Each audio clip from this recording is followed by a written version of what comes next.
Hello everyone, welcome to my channel K education. कैसे हैं आप सभी लोग? आई होप आप सभी लोग अच्छे होंगे।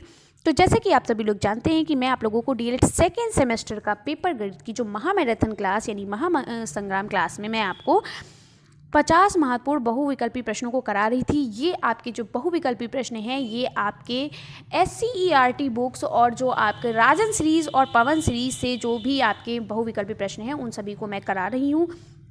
ये आपकी रिवीजन क्लास है क्योंकि मैंने सारी क्लासेस सारे चैप्टर्स आपको करा दिए थे। चैप्टर वाइज मैंने आपको मैथ के सारा सिलेबस कंप्लीट करा दिया था। अगर आपने उसको नहीं देखा है तो जाकर एक एक चीज़ों को समझिए, क्योंकि आपको पता है कि आपका पेपर जो है वो दिसंबर में हो जाएगा। तो अब आपकी गणित में बैक ना लगे, इसलिए आप गणित पे फोकस करिए और पढ़ना शुरू कर दीजिए। तो अगर गणित में आपको पास होना है तो इस वीडियो को देखना बिल्कुल भी मत भूलिएगा, क्योंकि ये वीडियो आपकी इससे SCERT, राजन सीरीज़, पवन सीरीज़ सभी के जितने भी महत्वपूर्ण बहुविकल्पी प्रश्न हैं सभी को मैं इसमें लेकर आई हूँ। ठीक है, तो चलिए शुरू करते हैं। देखिए, मैंने ये आपको इतने सारे क्वेश्चंस करा दिए थे। आज जो आपका प्रश्न है वो प्रश्न नंबर 30 से स्टार्ट करेंगे, क्योंकि ये हमने नहीं कराया था। 29 प्रश्न करा दिए थे। तो ये आपकी सेकेंड क्लास है ना, इसलिए इसमें प्रश्न नंबर 30 से शुरू करेंगे। और आपकी जो फर्स्ट क्लास है उसमें मैंने आपको बता दिया था कि कहाँ तक मैंने आपको जो भी कराया है उसको पढ़ लीजिएगा।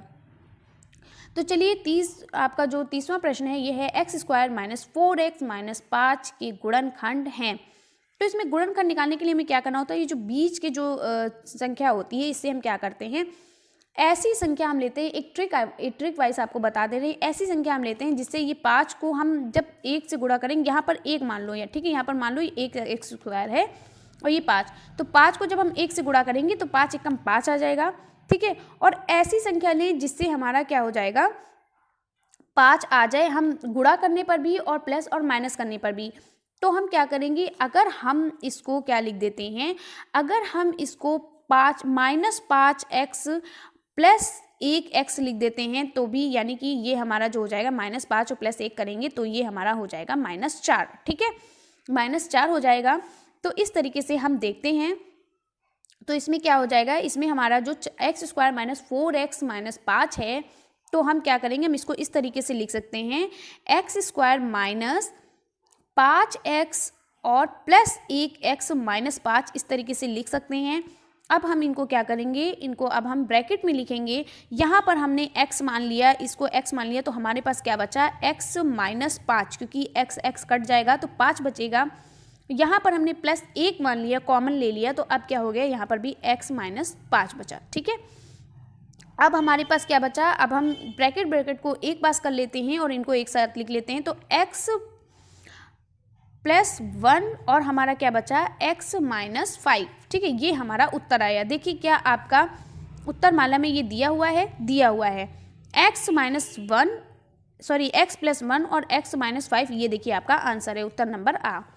दूसरा है, किसी त्रिभुज का क्षेत्रफल ज्ञात करने का सूत्र लिखिए। तो आपको पता है त्रिभुज का क्षेत्रफल जब हम ज्ञात करते हैं तो उसका सूत्र क्या होता है, हाफ 1/2 गुणे आधार गुणे ऊंचाई। क्या होता है, 1/2 गुणे आधार गुणे ऊंचाई। ठीक है, तो सूत्र भी जरूरी है याद करना, और सूत्र के लिए मैंने वीडियो अलग से बनाई हुई है, उसको देख लीजिएगा। नेक्स्ट है आपका, यदि किसी समबाहु त्रिभुज की भुजा की लंबाई 10 सेंटीमीटर है तो उसका क्षेत्रफल क्या होगा। तो समबाहु त्रिभुज की बात कर रहा है। समबाहु का मतलब होता है ऐसा त्रिभुज जिसकी तीनों भुजाएं बराबर हो, यानी ऐसा त्रिभुज जिसकी तीनों भुजाएं बराबर हो। अगर ये 2 सेंटीमीटर है तो ये भी 2 सेंटीमीटर होगा और ये भी 2 सेंटीमीटर होगा। ठीक है, तो ऐसा त्रिभुज जिसकी तीनों भुजाएं बराबर हो उसे हम समबाहु त्रिभुज कहते हैं। और समबाहु त्रिभुज का क्षेत्रफल क्या होता है, समबाहु त्रिभुज का क्षेत्रफल जो होता है वो होता है √3/4 गुणे भुजा का स्क्वायर। क्या होता है, देखिए जब तक आपको सूत्र नहीं याद होगा तब तक आप किसी भी क्वेश्चन को, मैथ के किसी भी क्वेश्चन को सॉल्व नहीं कर सकते हो। तो सूत्र अच्छे से रट लीजिए, अच्छे से याद कर लीजिए। इसके लिए मैंने वीडियो बनाई भी है, आप उसको देखिए, अच्छे से याद करिए।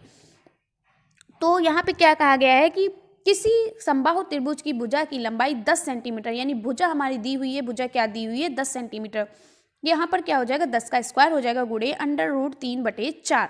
ठीक है, जब हम 4 को 100 से भाग करेंगे तो हमारा आ जाएगा 25। क्या होता है, 25 आ जाएगा। 25 चक्कू 100 होते हैं, हमारा आ जाएगा 25। तो हमारे पास क्या बचा, हमारे पास बचा, देखिए यहाँ पर स्पेस नहीं है तो थोड़ा आप इसको नोट करते रहिएगा ताकि आप भूले ना। ठीक है, हमारे पास क्या हुआ, बराबर त्रिभुज का क्षेत्रफल बराबर क्या हो गया, त्रिभुज का क्षेत्रफल बराबर हो गया √3/4 गुणे भुजा स्क्वायर। देखिए नोट करते रहिए ताकि कंफ्यूज ना हो। तो त्रिभुज का क्षेत्रफल बराबर √3/4 और भुजा कितनी है 10 सेंटीमीटर है, तो 10 का स्क्वायर हो जाएगा। तो 10 को जब हम अलग करेंगे तो 10 का स्क्वायर क्या हो जाएगा, 10 दाम 100 हो गया। और जब हम 10 को 100 को 4 से भाग देंगे तो कितना आ जाएगा, 4 गुणे 100, तो ये 4 25 बार में जाएगा, 25 चक्कू 100 होता है। तो हमारे पास उत्तर क्या आया, 25√3। कितना आया, 25√3 वर्ग सेंटीमीटर। ठीक है, तो बा उत्तर हमारा सही हो गया। अब दूसरा है वृत्त का क्षेत्रफल का सूत्र। देखिए सूत्र कितनी बार पूछा गया, इसलिए मैं बार बार रिपीट कर रही हूँ इस बात को कि ये सूत्र जरूर याद करिए, क्योंकि आपका 1 नंबर यहीं से मिल जाता है। आपका हमेशा एक प्रश्न सूत्र से जरूर पूछा जाता है कि त्रिभुज का क्षेत्रफल बताइए, वर्ग का क्षेत्रफल बताइए, ठीक है, आयत का क्षेत्रफल बताइए, वृत्त का क्षेत्रफल बताइए। इस तरीके से बहुत सारे प्रश्न पूछे जाते हैं। अगर आपको यही नहीं आएगा तो आपका 1 नंबर ऐसे ही चला जाएगा। और ये नंबर आपके बहुत अच्छे होते हैं कि अगर आपको सूत्र पता है तो आप आराम से 1 नंबर पा सकते हो।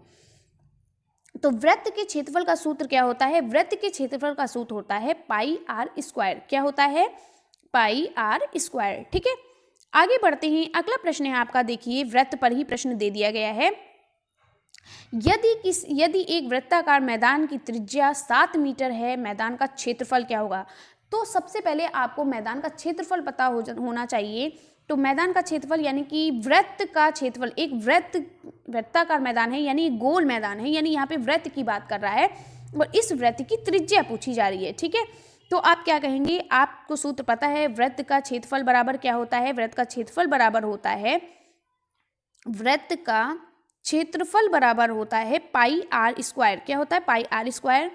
और हमारे पास त्रिज्या यानी r हमारी क्या है, r हमारी क्या होती है, त्रिज्या होती है। त्रिज्या हमारी 7 मीटर दी गई है, तो हम क्या लिखेंगे, और पाई को हम क्या लिखते हैं, पाई को हम 22/7 लिखते हैं। ठीक है, तो 22/7 गुणे π² है, तो 7 गुणे 7 हो गया। अब इस 7 से 7 को कैंसिल कर देंगे, ये कट जाएगा, तो हमारे पास क्या बचा, 22 गुणे 7। और 22 गुणे 7 को हम क्या लिखेंगे, 7 दूनी 14 और 7 दूनी 14 और 1 15, यानी 15 मीटर स्क्वायर। कितना उत्तर आया आपका, 15 मीटर, सॉरी 154 मीटर स्क्वायर। क्या हो गया, 154 मीटर स्क्वायर।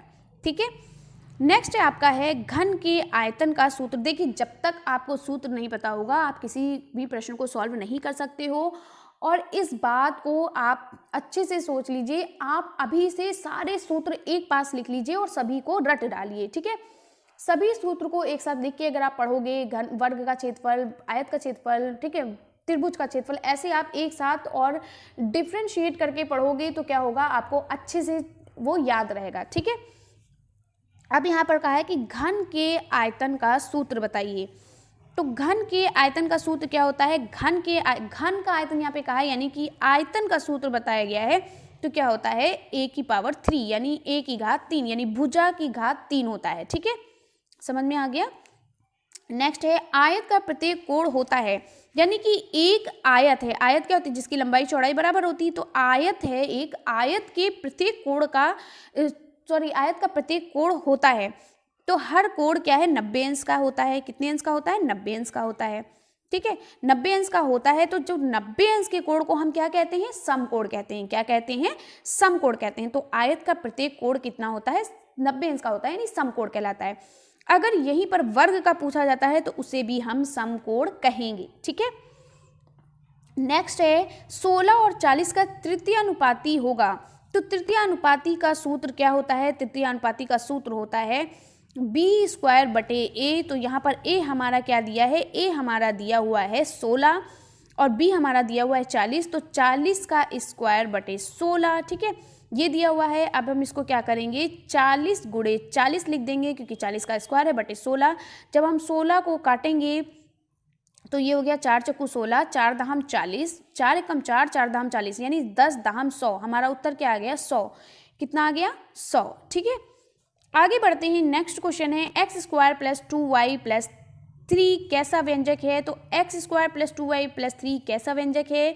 तो ये तो यहाँ पर देखिए एक सजातीय पद होता है, विजातीय पद होता है, लेकिन यहाँ पर व्यंजक की बात की जा रही है। तो ये थोड़ा क्वेश्चन कंफ्यूजन में भी है, कंफ्यूज कर रहा है। ठीक है, तो सजातीय पद या विजातीय पद, तो इसमें हम एक तरीके से देखा जाए तो ये एक प्रकार का क्या बोल सकते हैं, विजातीय पद है, क्योंकि यहाँ पे एक्स स्क्वायर प्लस 2y दिया है, यानी कि x प्लस वाई दिया हुआ है, यहाँ पर अलग है, इसको हम जोड़ नहीं सकते हैं।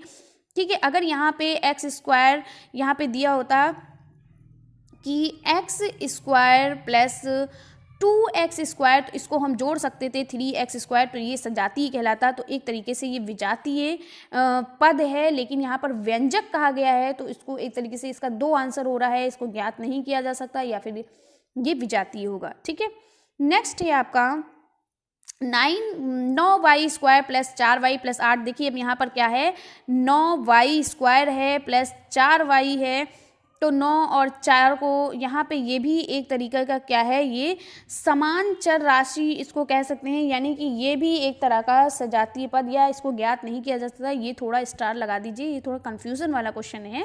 ठीक है, नेक्स्ट है समीकरण में पक्ष होते हैं। तो समीकरण में पक्ष आपको पता है, समीकरण 2 पक्षों से मिलकर बना होता है, एक दायां पक्ष और एक बायां पक्ष, जिसे आप इंग्लिश में LHS is equal to RHS तरीके से लिखते हो ना, यानी दोनों पद बराबर होते हैं समीकरण में। तो एक दायां पद होता है और एक बायां पद होता है, इसलिए समीकरण में 2 पक्ष होते हैं। ठीक है, नेक्स्ट क्वेश्चन है, क्वेश्चन नंबर 41 है आपका, 3x square plus 5x minus 2 व्यंजक कैसा समीकरण है। तो जहाँ पर आपका x स्क्वायर दिया है, तो यानी कि सबसे पहले हम x स्क्वायर देखेंगे, तो यहाँ पर ये क्या है, द्विघातीय समीकरण है। अगर यहाँ पे दिया होता 3x की power 3 plus 5x square minus 3x plus 2, इस तरीके से दिया होता, तो हम सबसे पहला जो पद होता है उसी को देखते हैं। तो यहाँ पर घात 3 है, तो ये 3 घातीय समीकरण हो गया या त्रिघात समीकरण हो गया। तो ये कैसा समीकरण है, ये द्विघातीय समीकरण है, क्योंकि यहाँ पे 3x स्क्वायर दिया हुआ है। ठीक है, नेक्स्ट है आपका 42 नंबर, x प्लस 1 का होल ऑफ क्यूब बराबर 0 व्यंजक कैसा समीकरण है। तो यहाँ पर x प्लस 1 का होल ऑफ 3, इसको जब हम अलग करेंगे तो x की पावर 3 प्लस 1 की पावर 3, इस तरीके से आपकी समीकरण बनेगी। तो ये हमारा 3 घातीय समीकरण है। ठीक है, त्रिघात समीकरण है, ये हमारा उत्तर हो जाएगा। ज़्यादा हमें सोचने की, ज़्यादा हमें सॉल्व करने की ज़रूरत नहीं है, क्योंकि वहाँ पर टाइम 1 घंटे में आपको 25 नंबर का पेपर कंप्लीट करना होता है, और आपको पता है 12-13 शायद 15 क्वेश्चन इस तरीके से क्वेश्चन आते हैं। ठीक है, और आपका, और ऐसा नहीं कि ये आपका जो बहुविकल्पी प्रश्न, इसमें भी आपको सॉल्व करना होता है, अति लघु प्रश्न में भी सॉल्व करना होता है, और लघु प्रश्नों को भी सॉल्व करना होता है। लघु प्रश्न में बहुत बड़े बड़े इससे आपके क्वेश्चन आते हैं, टाइम बिल्कुल नहीं बचता है। आपने फर्स्ट सेमेस्टर में पेपर दिया है, आपको अच्छे से पता है कि मैथ्स का पेपर बहुत लेंथी होता है, तो जितना हो सके आप ट्रिक वाइज भी कुछ क्वेश्चन को सॉल्व करिए। ठीक है, ये नहीं कि अब x प्लस 1 का होल ऑफ 3 का समीकरण क्या होता है उसको याद करने बैठ गए और करने गए तो टाइम चला गया। ठीक है, बस आपको इतना याद कर लेना है कि अगर आपका पहला पद आपका 4x स्क्वायर मतलब आ गया, तो यानी कि ये 2 घातीय समीकरण है, x की पावर 3 आ गया यानी त्रिघात समीकरण है। ठीक है, इस तरीके से आपको सॉल्व कर लेना है। कुछ चीज़ें आप ट्रिक के अनुसार भी सॉल्व कर सकते हैं। नेक्स्ट है आपका question number 43, ax plus bx minus ay minus by के गुणनखंड हैं। तो हम इनको जब गुणनखंड करेंगे तो देखिए कैसे करते हैं, चलिए आइए सॉल्व करते हैं। तो यहाँ पे कहा गया है कि ax plus bx minus ay minus by। तो यहाँ पे हमने पहले पद में हमने क्या किया, x को कॉमन ले लिया, तो ये हमारा हो गया a प्लस बी कॉमन हो गया, और इस वाले पद में हमने माइनस y कॉमन ले लिया, तो यहाँ पर हो गया a प्लस बी। ठीक है, ये हमारा आ गया। अब हम क्या करेंगे, इसको लिख लेते हैं, x माइनस वाई हमारे पास बचा और a प्लस बी बचा। ठीक है, क्योंकि a प्लस बी एक ब्रैकेट में है तो ये बचा। तो देखिए उत्तर में क्या आ रहा है, उत्तर में आ रहा है a प्लस बी और x माइनस वाई। ये देखिए सा उत्तर आपका सही है। नेक्स्ट आपका क्वेश्चन नंबर 45 है, 6x square minus x minus 15 के गुणनखंड हैं। तो इसको हम आपको बताए थे कि ट्रिक वाइज कैसे सॉल्व करते हैं।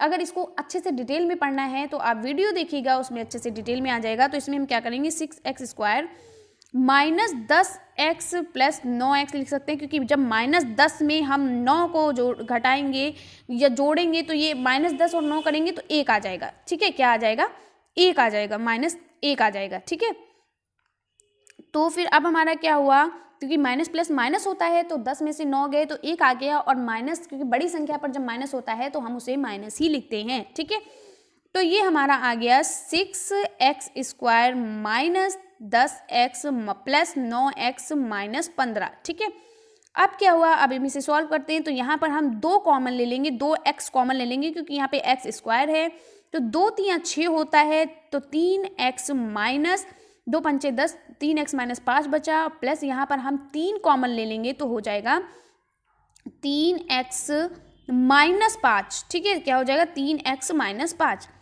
समझ में आ गया। अब हमारे पास 3x माइनस 5, 3x माइनस 5 हमको मिल गया, तो बचा क्या हमारे पास, बचा हमारे पास 2x प्लस 3 और 3x माइनस 5 हमारे पास बचा। देखिए उत्तर माला में क्या ये दिया है 2x प्लस 3 और 3x माइनस 5 कहाँ दिया है, ये देखिए उत्तर नंबर दा है 2x प्लस 3 और 3x माइनस 5, ये उसका उत्तर है। देखिए स्पेस नहीं होता है, इसलिए आप ना इसको उतारते रहिए। ठीक है, कॉपी पे इसको लिखते रहिए ताकि आपको अच्छे से समझ में आ जाए। नेक्स्ट है आपका √2, √4 और √0.4 √0.2 में परिमेय संख्या है। तो यहाँ पर दशमलव लगा हुआ है, तो दशमलव में परिमेय संख्या अभी है, क्योंकि आपको पता है परिमेय संख्या को हम p/q के रूप में व्यक्त करते हैं। तो 4 को हम जब अंडर रूट करेंगे, √4 जो हमारा है ये हो जाएगा 2, 2/1 लिखेंगे तो ये हमारी क्या हो गई, परिमेय संख्या हो गई। तो उत्तर हमारा हो गया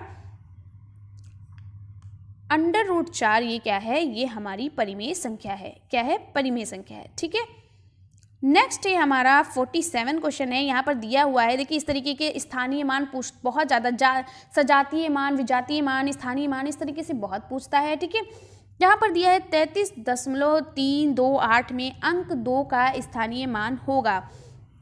तो देखिए दशमलव के बाद वाला स्थानीय मान पूछा जा रहा है, तो जब भी दशमलव के बाद वाला स्थानीय मान पूछा जाता है तो किस तरीके से सॉल्व करते हैं, चलिए देखते हैं। यहाँ पर कहा है 33.328 में अंक 2 का स्थानीय मान, यानी इस अंक का स्थानीय मान पूछ रहा है। तो 33.328 में अंक 2 का स्थानीय मान पूछा है, तो अंक 2 के स्थानीय मान पर हम क्या लिख देंगे, 2 लिख देंगे गुणे दशमलव के बाद, ये हमारा 2 कितनी संख्या के बाद आया है, 2 0 यहाँ पर बढ़ा लेंगे। ठीक है, तो इसको हम लिखेंगे 2 गुणे 1/100। क्या लिख देंगे, 2 गुणे 1/100। ठीक है, किस तरीके से सॉल्व करते हैं, चलिए आइए फिर से बताते हैं। यहाँ पर आपको बता देते हैं क्या कहा गया है कि 33.328 इसमें 2 का स्थानीय मान पूछा। जब भी आपका 2 दशमलव के बाद वाला स्थानीय मान पूछता है, तो अगर यहाँ पर 8 का पूछा होता तो यहाँ पर आप 1 के बाद 1 0 बढ़ा देते, 2 का पूछा है तो 2 के बाद आप 2 0 बढ़ाएंगे, 3 का पूछा है तो 3 के बाद आप 3 0 बढ़ाएंगे। ठीक है, समझ में आ गया, जो संख्या जहाँ पर है उसके उतने 0 बढ़ा देंगे। ठीक है, ये चीज़ यहाँ पर की जाती है। तो 2 का स्थानीय मान पूछा है तो हम लिखेंगे 2 गुणे, लेकिन दशमलव के बाद की संख्या है तो इसको 1/100 लिखेंगे। एक यहाँ पर 0 बढ़ गया है, यहाँ का 0 बढ़ गया। ठीक है, तो 1/100 लिखेंगे। तो अब हम क्या करेंगे, जब हम 2 को 100 से भाग देंगे तो कितना आ जाएगा, हमारा उत्तर आ जाएगा 0.02। कितना आ जाएगा, 0.02। देखिए क्या आपका उत्तर आ रहा है, ये देखिए 0.02, यानी 0.02 में हम इसको 0.02 भी लिख सकते हैं। तो ये दा उत्तर हमारा सही है। ठीक है, नेक्स्ट है आपका 2x प्लस 1 बराबर 16। तो x का मान होगा इस तरीके का, अभी पिछली वीडियो में भी मैंने आपको सॉल्व कराया है। क्या कहा है, 2 की घात x प्लस 1 बराबर 16। जब घात, सबसे पहले हम क्या करेंगे, घातों को बराबर कर लेंगे। ठीक है, यहाँ पर 2x प्लस की घात 1 लिखा है, तो 2 की घात x प्लस 1 बराबर 2 को इतनी बार गुणा करें कि 16 आ जाए। तो 2 दूनी 4, 4 दूनी 8, 8 दूनी 16, यानी 2 की घात 4 हम लिख सकते हैं इसको। ठीक है, जब नीचे की जो संख्या बराबर हो तो हम घातों को सॉल्व कर लेते हैं। तो x प्लस 1 बराबर 4 हो गया, यानी ये कट जाएंगे दोनों, इनको हम, जो दोनों बराबर हैं तो इनको हम नहीं लिखेंगे। ठीक है, अब हो जाएगा x बराबर 4 माइनस 1, तो 4 में से 1 गया, 3 बचा, तो कितना उत्तर आया, 3। तो हमारा उत्तर आ गया 3। यहाँ पे क्या है, उत्तर 3। देखिए इस तरीके से कितने अच्छे अच्छे प्रश्न आते हैं, बहुत इजी क्वेश्चंस आते हैं। नेक्स्ट है आपका 1/8 माइनस 3/8 प्लस 2/8 भाग 1/4 का 1/2 का मान होगा। चलिए इसको सॉल्व करते हैं। क्या कहा गया है, यहाँ पर कहा गया है 1/8 माइनस 3/8। देखिए मैं बार बार कह रही हूँ स्पेस कम है तो आप इसको उतारते रहिए। प्लस 2/8 भाग 1/4 का 1/2। ठीक है, तो जहाँ पर का किया गया तो अब हम क्या करेंगे, 1/8 लिखेंगे। 1/8 माइनस 3/8 प्लस 2/8 भाग 1/4, इसको ब्रैकेट में कर लेंगे और का कहा गया है तो इसका का मतलब गुणा 1/2 हो जाएगा। का मतलब गुणा। ठीक है, अब हम क्या करेंगे, नीचे की संख्याओं को यानी हर जो हमारे इनको बराबर कर लेंगे। तो जब भी इस तरीके के क्वेश्चन आते हैं हम क्या करेंगे, 1/8 माइनस 3/8 प्लस 2/8 और जो भाग जो होता है इसको हम गुणे में बदल देंगे तो संख्या ऊपर नीचे हो जाती हैं, तो गुणे में बदलेंगे तो ये 1/4 का 4/1 हो जाएगा। ठीक है, का 1/2। अब 4 1 कम 4, 4 दूनी 8, बचा क्या 2/2। 2/2 बचा तो 2 1 कम 2, 2 1 कम 2 कट जाएगा, यानी कि 1/8 क्या बचा, नोट करते रहिएगा, 1/8 माइनस 3/8 प्लस क्या बचा हमारे पास 1। अब हम 1 और किसका 1/2 का, अब हम क्या करेंगे, इस 1 को हम हर समान करने के लिए 8/8 भी लिख सकते हैं। ठीक है, क्योंकि 8 कम 8 हो जाता है, तो 1/8 माइनस 3/8 प्लस 8/8 भी लिख सकते हैं, का 1/2। ठीक है, अब हर हमारे समान हो गए, हर जब समान हो जाते हैं तो वो संख्याएं सारी वैसे ही उतर जाती हैं, तो 1 माइनस 3 प्लस 8/8 हो जाएगा, क्योंकि हर समान है, का 1/2। अब हम इनको सॉल्व कर लेंगे तो हमारे पास क्या बचा, 8 और 1 9, 9 में से 3 गए, बचे 6, तो 6/8 अब का यानी गुणे 1/2, तो 2 1 कम 2, 2 3 6 हो गया, तो हमारे पास उत्तर आया 3/8। क्या उत्तर आया, 3/8। इस तरीके से हम सॉल्व करेंगे। तो देखिए कितना उत्तर आया है, दा उत्तर सही है आपका 3/8। नेक्स्ट आपका है क्वेश्चन नंबर 50, जो है आपका एक त्रिभुज की भुजाएं 2 सेंटीमीटर, 3 सेंटीमीटर, 5 सेंटीमीटर हैं तो त्रिभुज होगा। तो जब भी इस तरीके के सवाल पूछे जाते हैं तो मैंने आपको ये क्वेश्चन आपका सबसे पहले भी एक बार ये क्वेश्चन पूछा गया है, 2020 में भी यही क्वेश्चन रिपीट हुआ, एकदम यही क्वेश्चन रिपीट हुआ है कि एक त्रिभुज की, देखिए संख्याएं बदल सकती हैं लेकिन प्रश्न आपके वही रिपीट होते हैं बार बार। ठीक है, तो आपको पैटर्न पता होना चाहिए, आपको कॉन्सेप्ट पता होना चाहिए कि किस तरीके से क्वेश्चन को सॉल्व करना है। तो क्या कहा गया है, एक त्रिभुज की भुजाएं 2 सेंटीमीटर, 3 सेंटीमीटर, 5 सेंटीमीटर है तो त्रिभुज होगा। तो ऐसा त्रिभुज क्या होगा, देखिए जब भी, तो ये त्रिभुज संभव नहीं होगा। क्यों, क्योंकि त्रिभुज की दो भुजाओं का योग जो होता है वो बड़ी संख्या से बड़ा होता है। ठीक है, यानी कि यहां पर कहा गया है कि एक त्रिभुज की भुजा जो है वो आपकी है, चलिए सॉल्व करते हैं। एक त्रिभुज की आपकी भुजा 2 सेंटीमीटर है, एक 3 सेंटीमीटर है और एक 5 सेंटीमीटर, यानी कि एक त्रिभुज है जिसकी भुजा जो है वो क्या है, 2 सेंटीमीटर है, एक 3 सेंटीमीटर है और 5 सेंटीमीटर। जब आपको पता है कि दो त्रिभुज की भुजाओं का योग जो होता है बड़े वाले त्रिभुज की जो बड़ी वाली जो भुजा होती है उससे बड़ा होता है। अगर ये 5 था तो यहाँ पर ये 4 होता और ये 3 होता, तब ये सही होता। ठीक है, लेकिन यहाँ पर ये दोनों मिलके 5 हो गई और ये भी 5 हो गई, तो ये गलत हो गया। ठीक है, इस तरीके से क्या होता है, ये चीज़ दिमाग में रख लीजिए कि जब भी त्रिभुज की दो भुजाओं का योग बड़ी भुजा से हमेशा बड़ा होता है। क्या है, त्रिभुज की बड़ी भुजाओं का योग त्रिभुज की दो भुजाओं का योग बड़ी भुजा से हमेशा बड़ा होता है। यानी यहाँ पे ये कहा गया है कि त्रिभुज की जो दो भुजाएं होती हैं, यानी ये जो दो भुजाएं हैं इनका जो योग है, यानी इनका जो जोड़ है वो हमेशा इस वाली भुजा से बड़ा होगा, क्योंकि ये भुजा हमेशा आपकी बड़ी होती है। इस वाली भुजा से इन दोनों का योग जो है, इन दोनों का जोड़ जो होगा वो बड़ा होगा। ठीक है, इसलिए यह त्रिभुज क्या है, संभव नहीं है। उत्तर नंबर द आपका सही है। ठीक है, फिर से रिपीट कर रही हूँ, इस चीज़ को दिमाग में रख लीजिए कि त्रिभुज की दो भुजाओं का योग जो बड़ी वाली भुजा होती है उससे हमेशा बड़ा होता है। तो ये क्वेश्चंस आपके 50 क्वेश्चंस आपके कंप्लीट हो गए। तो कैसी लगी वीडियो कमेंट्स बॉक्स में ज़रूर बताइएगा। अगर वीडियो आपको इसमें समझ में नहीं आ रहा हो तो भी आप कह सकते हैं, आप बता सकते हैं कि कौन सा क्वेश्चन आपको समझ में नहीं आया है। तो कैसी लगी वीडियो कमेंट्स बॉक्स में ज़रूर बताइएगा। और अगर अभी तक आपने चैनल को लाइक, सब्सक्राइब और शेयर नहीं किया है तो लाइक, सब्सक्राइब और शेयर कर लीजिए, बेल आइकन को प्रेस कर लीजिए ताकि इस तरीके की वीडियो आपको मिलती रहे। और एक चीज़ का ध्यान रखिएगा कि अब सीरीज़ जितनी भी आपकी पवन सीरीज, राजन सीरीज जो भी आपने खरीदी है उसको पढ़ना शुरू कर दीजिए, क्योंकि आपका पेपर स्टार्ट होने वाला है। बहुत से हमारे ऐसे प्रशिक्षु हैं जो डीएलएड के साथ साथ और भी कई सारे कुछ काम भी करते हैं, कुछ और भी सारे कोर्स कर रहे हैं, कुछ भी कर रहे हैं, तो वो उनको पढ़ने का टाइम नहीं मिलता है। तो आपको सीरीज़ भी खरीदने की ज़रूरत नहीं है, मैं ये सीरीज़ से ही करा रही हूँ। आपकी जो पवन सीरीज़ है, राजन सीरीज़ है और एससीईआरटी से भी जो भी 1-2 क्वेश्चंस हैं वो उनको भी मैं यहाँ पे लेकर आ रही हूँ। तो अगर आपने अभी तक सीरीज़ नहीं खरीदी तो भी कोई टेंशन की बात नहीं है, आप पढ़िए, आपको आराम से 90+ मार्क्स आप आराम से लेकर आएंगे। तो चलिए मिलते हैं इसी तरीके से नेक्स्ट वीडियो में, तब तक के लिए बाय बाय, टेक केयर।